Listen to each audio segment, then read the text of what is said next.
अस्सलाम वालेकुम। अच्छा जी, मैं ਤੁਹਾਨੂੰ ਅੱਜ ਇੱਕ ਬਹੁਤ ਵੱਡੀ ਖਬਰ ਦੇਣ ਵਾਸਤੇ ਜਾ ਰਿਹਾ ਵਾਂ।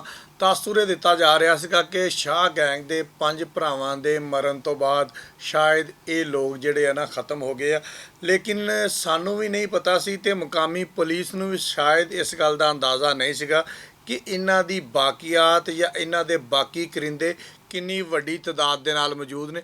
ਇਹ ਤਾਂ ਜਨਾਬੇ ਵਾਲੀ ਸ਼ੁਕਰੀਆ ਅਦਾ ਕਰਾਂਗੇ CCD ਦਾ, ਜਿਨ੍ਹਾਂ ਨੇ ਇਹਦੇ ਉੱਪਰ ਵਰਕ ਕਰਕੇ ਕੰਮ ਕਰਕੇ ਤੇ ਇਹਨਾਂ ਦੀ ਬਾਕੀਆਤ ਜਿਹੜੀਆਂ ਖੁੱਡਾਂ ਖਾਡਾਂ ਦੇ ਵਿੱਚ ਲੁੱਕ ਕੇ ਬਹਿ ਗਈਆਂ ਸੀ ਨਾ, ਉਹਨਾਂ ਨੂੰ ਲੱਭ ਕੇ ਮਾਰਨਾ ਸ਼ੁਰੂ ਕੀਤਾ।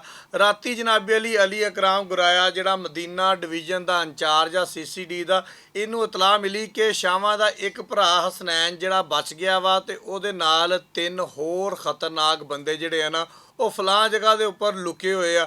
ਉਹਦੀ ਇਤਲਾਹ ਤੇ ਫੌਰੀ ਤੌਰ ਤੇ ਅਲੀ ਇਕਰਾਮ ਗੁਰਾਇਆ ਆਪਣੀ ਟੀਮ ਦੇ ਨਾਲ ਉੱਥੇ ਪਹੁੰਚਿਆ ਤੇ ਜਦੋਂ ਉੱਥੇ ਪਹੁੰਚਿਆ ਤੇ ਹਸਬੇ ਰਵਾਇਤ, ਕਿਉਂਕਿ ਇਹਨਾਂ ਕੋ ਅਸਲਾ ਜਿਹੜਾ ਵਾ ਬਥੇਰਾ ਹਲੇ ਪਿਆ ਸ਼ਾਵਾਂ ਦੇ ਜਿਹੜੇ ਬਾਕੀਆਤ ਆ, ਉਹਨਾਂ ਨੇ ਜਨਾਬੇ ਵਾਲੀ ਫਾਇਰਿੰਗ ਕਰ ਦਿੱਤੀ ਇਹਨਾਂ ਦੇ ਉੱਪਰ ਸਿੱਧੀ। ਜਦੋਂ ਫਾਇਰਿੰਗ ਦੀ ਇਤਲਾਹ ਜਿਹੜੀ ਆ ਬਾਕੀ ਪੁਲਿਸ ਨੂੰ ਮਿਲੀ, ਐਲੀਟ ਫੋਰਸ, ਮੁਕਾਮੀ SHO, ਬਾਕੀ ਵੀ ਸਾਰੇ ਲੋਕ ਉੱਥੇ ਪਹੁੰਚ ਗਏ।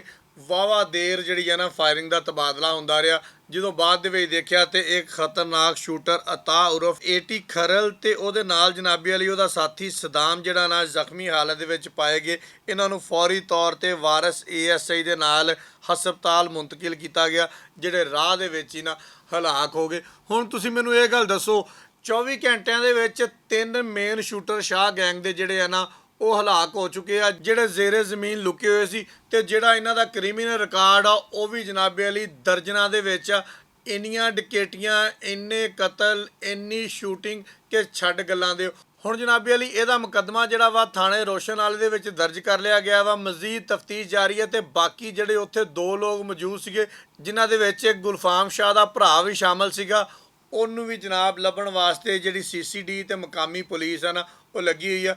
ਜਿਹੜਾ ਅਤਾ ਉਰਫ AT ਜਿਹੜਾ ਅੱਜ ਮਾਰਿਆ ਗਿਆ ਵਾ CCD ਦੇ ਨਾਲ ਮੁਕਾਬਲੇ ਦੇ ਵਿੱਚ, ਅਗਰ ਇਹਦੀ TikTok ਤੇ ਦੇਖੀਏ ਤੇ ਸ਼ਾਵਾਂ ਦੇ ਨਾਲ ਕਦੀ ਮੋਟਰਸਾਈਕਲ ਤੇ ਬੈਠਾ ਹੋਇਆ, ਕਦੀ ਕਿਤੇ ਫਾਇਰਿੰਗ ਕਰ ਰਿਹਾ ਆ।